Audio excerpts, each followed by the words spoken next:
Put your head on my shoulder, hold me in your arms, baby.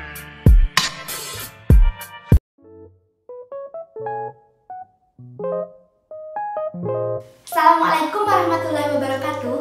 Halo teman-teman semua, ketemu lagi sama Lil di Lil XX Study Log. Hari ini Lil mau cerita mengenai pengalaman yang pernah Lil alami di awal tahun 2020. Di awal 2020 itu Lil pernah ikutan event yang namanya Pertukaran Pemuda Asia atau PPA. Nah, di event ini adalah event yang kedua yang diadain oleh Event Hunter Indonesia. Di event ini Lil mau ceritain mengalami pengalaman Lil dan juga tips yang bisa Lil kasih buat kalian kalau misalnya kalian mau ikut juga program atau event yang kayak gini juga ya.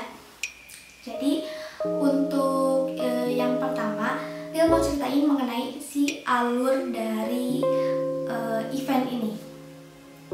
Jadi event ini itu ada beberapa tes dahulu untuk menentukan orang-orang yang bisa join di event itu. Ada dua macam tes. Yang pertama itu tes tulis, yang kedua itu tes wawancara. Nah, jadi nanti dari semua pesertanya itu bakal diseleksi sampai 155 orang di tes tulis. Nah, nanti 155 orang itu bakal ngikutin tes wawancara dan bakal dipilih 5 orang yang nantinya bakal dipilih untuk jadi fully funded partisipannya. Nah, fully funded itu artinya jadi semua biayanya itu ditanggung sama si panitia acaranya, jadi gratis. Nah, kalau misalnya yang 150 sisanya itu bisa masuk di partial funded atau bayar setengahnya. Tapi kalau misalnya kalian mau ikutan event yang kayak gini juga dan nggak mau ikutan tes, itu juga bisa masuknya ke self funded dan bayarnya itu semuanya, jadi nggak ada potongan sedikit pun gitu. Nah, waktu itu Lil masuknya ke partial funded. Oke. Jadi biar enak mungkin nanti Lil bakal ngomong jadi kayak aku atau gue, itu gimana enaknya aja ya kalau misalnya ngomong. Jadi Lil mau ceritain ya. Yang pertamanya itu dari awal November. Dan jadi si pendaftarannya itu dibukanya itu sekitar berapa minggu ya? Pokoknya di bulan November 2019. Nah, di bulan November 2019 itu kebetulan Lil juga saat itu lagi praktek lapangan di puskesmas selama 1 bulan dan ya jadi nggak bisa ngapalin, jadi ya gitu deh. Tapi yang mau ngomongin pakai gue aja.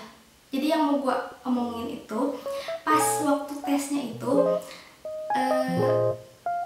jadi kan ada 150 soal pilihan ganda dan 5 esai. Oke. Jadi pas awal pendaftaran kita tuh pas buka webnya ada kisi-kisinya. Nah, kisi-kisinya itu adalah 50 soal tentang pendidikan, 50 soal tentang kebudayaan, kemudian 50 soal tentang TPA kalau salah. Apa ya sebutannya emang TPA deh. Yang kayak tes psikologi itu ada matematikanya, pokoknya kayak TPA yang di SBMPTN gitu deh. Nah, 5 soal esai. Oke, jadi yang dibahas dulu ya. Karena si event yang gue ikutin itu yang di chapter 2 itu perginya ke Singapura sama ke Malaysia. Jadi di sana itu kayak banyak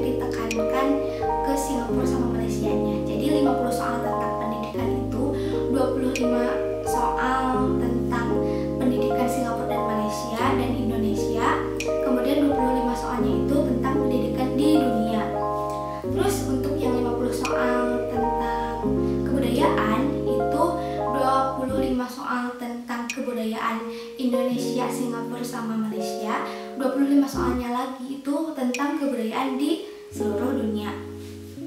Terus kalau tes potensi akademik yang TPA itu kayak TPA SBMPTN sih. Jadi kayak ada matematikanya, kemudian ada bahasa Indonesianya. Kayak bahasa Indonesia itu yang mencocokkan apalah gitu. Misalnya lapar makan, kemudian ngantuk titik-titik kayak gitu.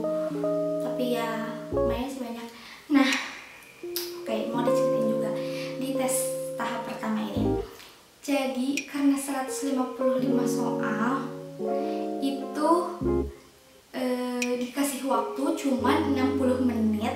Jadi 1 menitnya itu kamu harus bisa ngerjain 2 atau 3 soal dan gak bisa dicek lagi. Bukan gak bisa sih, sebenarnya bisa, tapi maksudnya gak ada waktu buat ngecek lagi gitu. Jadi kayak kamu harus buru-buru buat lihat lagi soal berikutnya, kamu harus lihat lagi soal yang berikutnya. Jadi ketika kamu lihat soal, langsung baca, langsung lihat pilihan jawaban, langsung ketemu, langsung klik, udah langsung loncat lagi ke soal yang berikutnya kayak gitu terus, karena waktunya sangat mepet. Dan salahnya adalah waktu itu gue ngisinya banyak di essay. Jadi bukan banyak sih, maksudnya nyita waktu banyaknya itu di essay, karena meskipun itu essay cuma 5 soal dan essaynya itu gampang karena gak perlu mikir, kayak cuma perkenalan diri doang. Tapi gue ngabisin waktu sekitar 15 menit di essay. Jadinya gue keteteran di 150 soal PG itu gue kerjain dalam 45 menit. Bayangkan maksudnya itu gila banget. Oh iya, nah di tes yang pertama itu yang pas tanggal 8 Desember 2019 itu tes pertamanya itu. Jadi sebelum tes itu kita tuh bakal dimasukin ke grup chat di berbagai grup chat, ada banyak grup chat pokoknya. Jadi nanti semuanya tuh bakal bareng tesnya. Nah tes ini kan gue ngambilnya yang tes online. Ada tes lagi yang tes offline, itu tesnya ngerjain kayak ujian aja di kertas kayak gitu. Cuman gue kan nggak bisa pergi ke luar kota saat itu, dan juga karena gue baru beres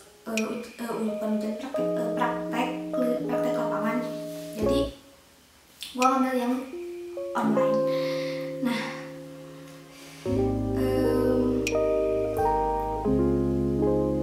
jadi setelah masuk ke grup itu nanti bakal dikasih tahu jam berapa buat ngisi soalnya kayak gitu. Nah waktu itu kita ujian itu pakai aplikasi Edmodo. Nah pas hari Minggu kan kita ujiannya itu harusnya itu jam 8. Dan karena seperti yang tadi udah gue bilang, kalau misalnya gue itu abis praktek lapangan selama 1 bulan, dan si praktek lapangan itu baru beres hari Sabtu, dan gue malam minggunya itu gue malah ngerjain dokumen asuhan yang di praktek itu sampai malam minggu. Jadi gue belum sempet ngapalin sama sekali gue belum sempet.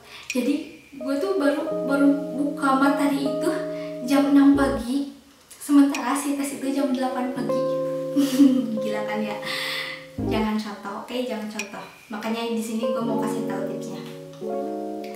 Jadi gue baru buka materi jam 6 pagi, dan pas jam 8 pagi pas gue mau buka websitenya, bukan website, itu aplikasinya sih, yang aplikasi Edmodo.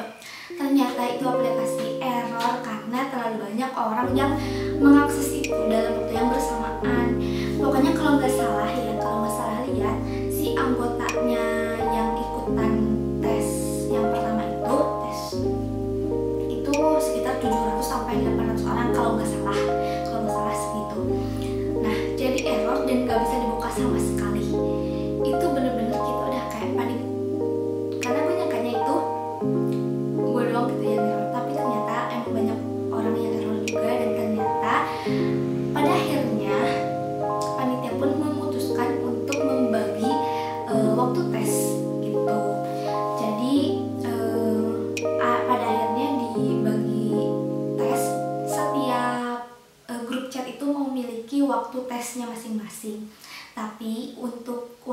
itu kita tuh nggak dikasih tahu, jadi kita dikasih taunya bakalan tes itu 1 jam sebelum tes. Nah karena jam 8 itu kan udah Aaron udah bisa, kemudian udah ada pemberitahuan kalau sudah sana katanya dikeluarin dulu dari aplikasi, mau diatur lagi katanya gitu. Terus kita kan nggak tahu itu tesnya bakal kayak gimana atau kapan lagi adanya, jadi kita nunggu dan gak ada pemberitahuan, lama banget. Selama gue nunggu itu, pada akhirnya gue pun memutuskan buat nyari materi lagi buat ngapalin, karena gue belum ngapalin kayak gitu. Terus oh iya, karena gue juga takut pas tes tiba-tiba sinyal gue mati, jadi gue memutuskan buat nyari provider lain yang sinyalnya itu stabil. Kemudian gue memutuskan buat keluar kan ya. Pas keluar ternyata nggak ada satupun konter yang buka. Oh my god, itu hari Minggu gak ada satupun konter yang buka. Panas-panas jam, kalau nggak salah jam 1 siang, gue nyari konter nggak ada. Sampai gue jalan terus gue nyari konter, tapi ternyata tutup terus. Sampai gue jalan kaki jauh banget, kayaknya ada kayak 300 sampai 500 meter itu gue jalan. Kalau ditambah balik lagi berarti udah berapa ratus meter gitu buat nyari kartu provider doang. Akhirnya gue dapat, tapi yang jam 2 siang juga masih belum dapat pemberitahuan kalau gue bakal ujian. Nah pas jam 4 sore gue baru dapat pemberitahuan kalau grup chat gue itu kebagian jadwalnya jam 5 sore kayak gitu. Nah pas tes jam 5 sore itu ya itu tadi yang gue ceritain, kalau misalnya itu soal 155 soal, kemudian dalam waktu 60 menit dan lo harus buru-buru ngerjainnya karena gak ada waktu lagi kayak gitu. Terus setelah beres itu karena oh iya gue mau bilang kalau si soalnya itu lumayan gampang menurut gue. Gak gampang juga deh, gampang cuman ya gitu harus cepet-cepet, jadi itu bikin stres banget apalagi setelah gue beres ujian praktik lagi, setelah gue beres praktik klinik yang sebulan, kemudian gue beresin dokumen, terus gue mengikuti tes ini yang gue gak tahu materinya kayak gimana gitu. Itu gue mendapatkan stres yang luar biasa ya, oh my god. Nah karena coping gue gak bagus, jadi setelah gue beres tes dan ya kayaknya beberapa detik kemudian gue langsung pergi ke toilet buat muntah gue. Itu ya karena gue stres banget, jadi gue gitu ya. Gue harap kalian gak kayak gitu, tapi gue emang stresan orangnya, jadi ya kayak gitu. Nah setelah itu anehnya adalah gue tuh ngerasa yakin kalau gue tuh bisa, padahal gue tuh bukan orang yang positif. Gue itu selalu pesimis tentang apa yang gue lakuin. Kalau misalnya gue ngelakuin sesuatu, gue ngerasa kalau ini tuh gagal, ini tuh jelek, ini tuh kurang gitu. Tapi anehnya adalah yang pas gue beres ngerjain si soal ujian itu, gue gak tahu kenapa tapi kayaknya gue bisa deh. Entah kenapa gue tuh yakin gitu. Kayaknya gue emang bisa lolos deh. Kayaknya kayak gitu. Padahal gue tuh orangnya pesimis banget kan orangnya, tapi gue bisa seyakin itu gitu.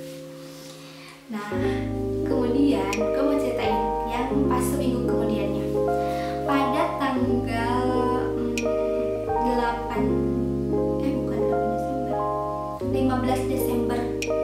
15 Desember 2019 itu ada pengumuman yang tes tahap pertama. Nah pas dibuka pengumumannya itu kan di web ya, pas dibuka ternyata gue ada dong, nama gue di nomor 3. Oh my god,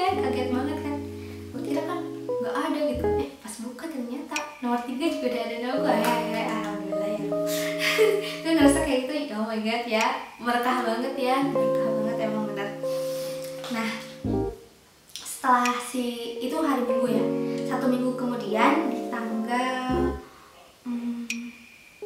22 Desember 2019 itu diadain tes yang kedua. Nah, tes yang kedua ini tes wawancara.